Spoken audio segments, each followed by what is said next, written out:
So Warner Brothers plans on making a fifth Matrix film, this time with no involvement from the Wachowskis. Still using all the muscles except the one that matters.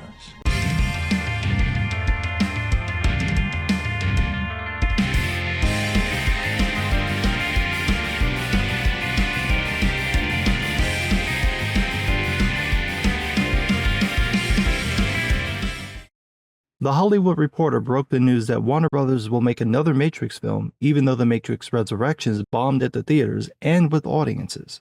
From the article, quote, Warner Brothers is heading back into The Matrix, and this time Drew Goddard is leading the charge. Goddard, the fan-favorite writer and director whose credits include The Martian, The Cabin in the Woods, and World War Z, has been tapped to write and direct a new Matrix feature for the studio, Warner Brothers announced Wednesday.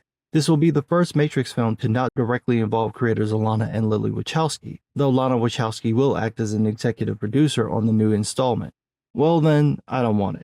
I have nothing against Goddard, he's a solid writer and director. However, The Matrix comes from the minds of the Wachowskis. Making a Matrix film without the Wachowskis is like making a Beatles album without the Beatles. It's not the same thing. It's their idea, their world, and their take on philosophy and social commentary. Those latter two are what make The Matrix what it is. It's not the spectacle, it's not the visual effects. It's the deep dive into philosophy and social commentary that makes The Matrix so special. But again, it's also that it comes from the Wachowskis' perspective. Goddard's show The Good Place explored moral philosophy throughout its 4 seasons, so I can see why Warner Brothers pegged him, but the tone and approach of The Good Place isn't the same as The Matrix. However, The Hollywood Reporter claimed that the idea for the 5th film came from Goddard himself.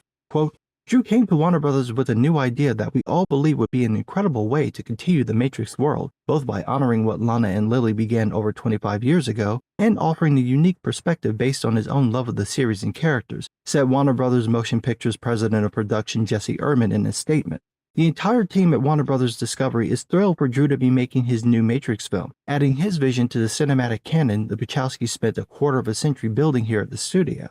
I don't buy that Goddard pitched this idea to WB unprompted, especially since the studio had planned on revisiting the Matrix franchise for some time and wanted to make the 4th film with or without the Wachowskis, even though the pair supposedly had a deal that Warner Brothers wouldn't do that without their permission. I think this is spin. I can't say that for certain, but that's what it sounds like. WB planned on making another movie without the Wachowskis, made this known in certain circles, up pops Goddard with an idea that the studio likes, and then comes a spin that he brought it to them all on his own, and they just happened to like it, and the Wachowskis just happened to not be involved, but one of them just happens to be an executive producer, which means her name could just be on the film while she has nothing to do with it. I'm not saying that's true, but that's what it sounds like to me.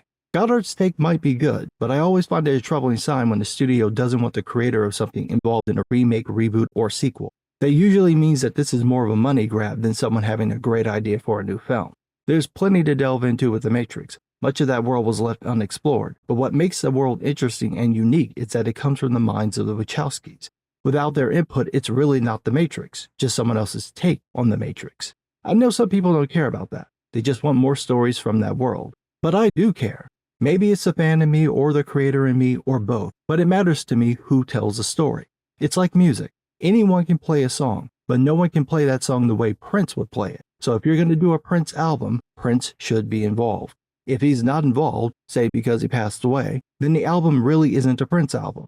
If most of what we hear is stuff done after he died and isn't what he told anyone to do, then we're not getting his vision.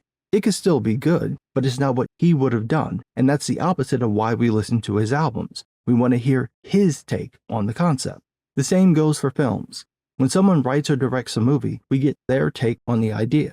Replacing a writer or director changes the approach. It could actually make or break the film or the concept itself. I don't think anyone else would have come up with The Matrix as we know it but the Wachowskis. Their vision is what made those films work, especially the first one. No one had approached those ideas and those concepts like that before. To revisit The Matrix without the Wachowskis defeats the point of revisiting The Matrix. I want to know what they would do, where they would go, what they would explore, expand, and introduce. While it may be good, anything else is just fan fiction. But what do I know? I'm just some guy.